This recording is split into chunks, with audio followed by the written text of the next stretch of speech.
அன்பார்ந்த ஊர் பொதுமக்களே, இன்றைக்கு உங்களுக்கு ஒரு நல்ல செய்தியை நாங்கள் சொல்லுவதற்காக இந்த இடத்திற்கு வந்திருக்கிறோம். ஆகையினால வீட்டில் இருக்கிற அன்பான தாய்மார்கள், பெரியவர்கள், தகப்பன்மார்கள், நீங்கள் வெளியில வந்து ஒரு 10 நிமிடம் இந்த வார்த்தைக்கு நேராக செவி கொடுக்க வேண்டும் என்று நான் அன்போடு கூட அழைக்கிறேன். ஏனென்றால் இந்த வார்த்தை உங்களுக்கு சந்தோஷத்தையும் சமாதானத்தையும் நிம்மதியும் கொண்டு வரும் என்பதில் எந்த சந்தேகமும் இல்லை.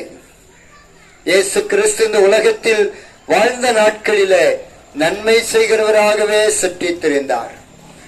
3 வருடங்கள் இயேசு கிறிஸ்து இந்த உலகத்துல ஊழியம் செய்தார்.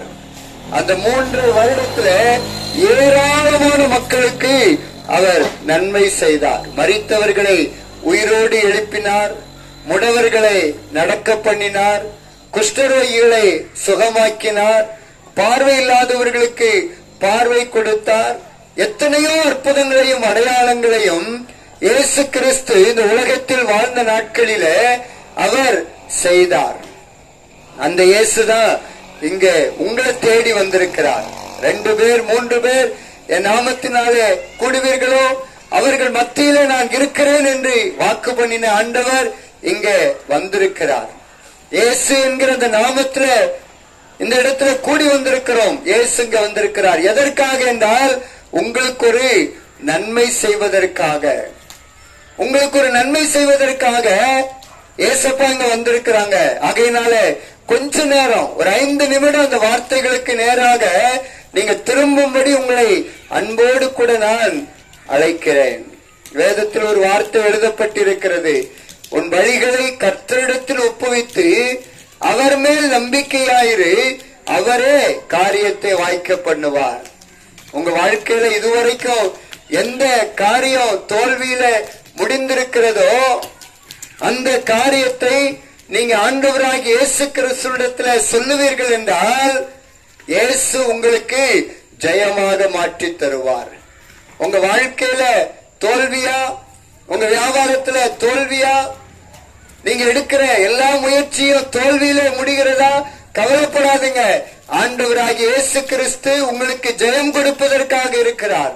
அதனால அந்த வார்த்தை தான் உங்களுக்கு சொல்ல வந்திருக்கிறோம். இதுவரைக்கும் நான் எல்லாவற்றிலையும் தோற்று போய் எல்லாத்தையும் இழந்து நிற்கிறேன் ஐயா அப்படிங்கிற ஒரு சூழ்நிலை நீங்க இருப்பீர்கள் அப்படின்னா உங்களுக்கு ஜெயம் கொடுப்பதற்கு இயேசு இருக்கிறார்.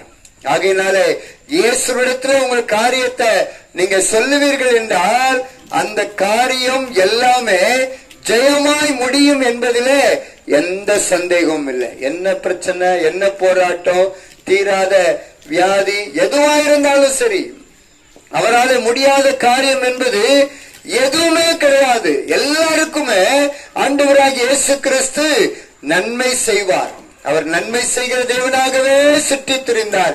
இன்னைக்கு நன்மை செய்வதற்காகத்தான் வந்திருக்கிறார். ஆகையினால உங்களுக்காக நாங்க இப்போ ஜெபம் பண்ண போறோம். யாரா இருந்தாலும் சரி இந்த ஜெபத்துல நீங்க கலந்து கொள்ளலாம். இலவசமாக இயேசு உங்களுக்கு நன்மை செய்ய போகிறார். இந்த உலகத்தில் வாழ்ந்த நாட்களில் ஏராளமான மக்களுக்கு இலவசமாக நன்மை செய்தார். அந்த இயேசு உங்களை தேடி வந்திருக்கிறார். ஆகையினால் இந்த ஜெப வேளையில இருக்கிற இடத்திலிருந்து ஏசப்பானே உங்க காரியத்தை நீங்க அவரிடத்துல சொல்லுங்க. அவரிடத்துல உங்களுடைய காரியங்களை ஒப்பு கொடுங்க. நிச்சயமாகவே இன்றைக்கு இந்த நேரத்துல வாய்க்க பண்ணுவார். உங்க பிள்ளைகளை குறித்து கவலையோடு கண்ணீரோடு இருக்கிறீங்களா? கவலைப்படாதுங்க. உங்க பிள்ளைகளை குறித்து இயேசுவிடத்துல சொல்லுங்க. ஒரு மனுஷங்கிட்ட பேசுற மாதிரி, ஏசப்பா என் பிள்ளைகளுடைய சூழ்நிலை எப்படி இருக்கிறது, என் குடும்பத்தினுடைய சூழ்நிலை எப்படி இருக்கிறது, வருமானம் இல்லாத சூழ்நிலையில் இருக்கிற, யாருமே என்ன பராமரிக்கிறதுக்கு விசாரிக்கிறதுக்கு இல்லை அப்படின்னு நீங்க சொல்லுவீர்கள் என்றால் இயேசு உங்க காரியத்தை வாய்க்க பண்ணுவார். அவரிடத்துல நீங்க சொல்லிட்டு அவர் மேல நீங்க நம்பிக்கையா இருந்தீங்க அப்படின்னா நிச்சயமாகவே ஏசப்பா உங்களுக்கு நன்மை செய்வாங்க. இப்ப உங்களுக்காக நான் ஜெபம் பண்ண போறேன். இருக்கிற இடத்துல இருந்து கண்களை மூடி ஏசப்பா நீ மனசுல நினைச்சு உங்க காரியங்களை சொல்லுங்க. அப்படியே ஆகும் அப்படின்னு விசுவாசிங்க.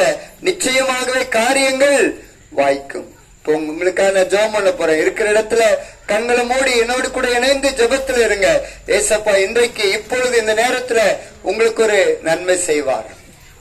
பரலோக தகப்பனே, இந்த நாளுக்காக இந்த வேலைக்காய் நன்றி அப்பா. அந்த தெருவில் என்னோடு கூட இணைந்து யாரெல்லாம் உம்மை நோக்கி பார்க்கிறார்களோ அத்தனை பிள்ளைகளுடைய காரியங்கள் இயேசுவின் நாமத்தில் வாய்க்கட்டும் என்று ஜெபிக்கிறப்பா.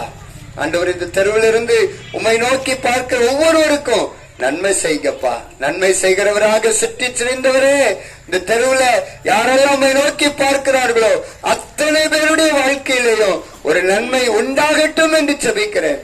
காரியங்கள் இயேசுவின் நாமத்தில் வாய்க்கட்டும் என்று ஜெபிக்கிறேன். இந்த தெருவில் இருக்கிற எல்லா மக்களையும் ஏசப்பா நீங்க ஆசீர்வதிக்க வேண்டும் என்று ஜெபிக்கிறேன். நீங்க அப்படி செய்கிறதற்காக நன்றி சொல்லுகிறோம், நன்றி சொல்லுகிறோம். இந்த தெருவில் இருக்கிற இந்த வளத்தூர் கிராமத்தில் இருக்கிற எல்லா மக்களையும் நீங்க ஆசீர்வதிங்க. ஆசீர்வதித்து விட்டதற்காக உமக்கு நன்றி சொல்லுகிறோம், நன்றி சொல்லுகிறோம். துதி கன மகிமை எல்லாம் ஒருவருக்கு மாத்திரம் செலுத்துகிறோம். இயேசு கிறிஸ்துவின் நாமத்தில் ஜெபிக்கிறோம் நல்ல பிதாவே, ஆமேன், ஆமேன். அன்பார்ந்த ஊர் பொதுமக்களே, இன்னும் இயேசு கிறிஸ்துவை குறித்து அறிந்து கொள்ள விரும்புவீர்கள் என்றால் ஒவ்வொரு ஞாயிற்றுக்கிழமையும் காலையில் 9 மணிக்கு நடக்கிற இயேசு கிறிஸ்துவனுடைய ஆலயத்துல சென்று நீங்க போதனைகளை கேட்டு நன்மைகளை பெற்றுக் கொள்ளும்படி உங்களை நாங்கள் அன்போடு கூட கேட்டுக்கொள்கிறோம். கர்த்தர் தாமே உங்கள் யாவரையும் ஆசீர்வதிப்பாராக. ஆமென்.